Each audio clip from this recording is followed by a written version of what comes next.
This frozen poop carried a mammoth's world for 700,000 years. That sounds like a joke until the sample moves from the Yukon permafrost into the lab.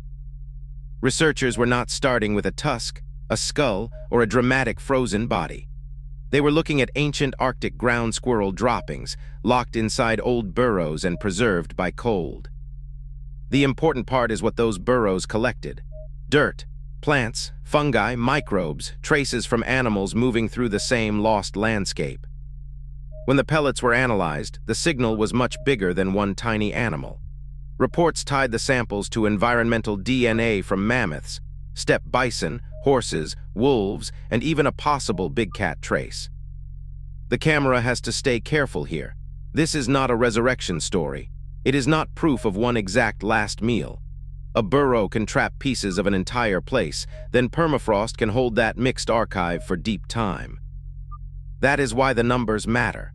The research reports more than 18 mitochondrial genomes, including what the authors describe as the oldest mitogenome recovered from ancient feces. In other words, the gross little object became a map. A frozen pellet turned into a DNA vault.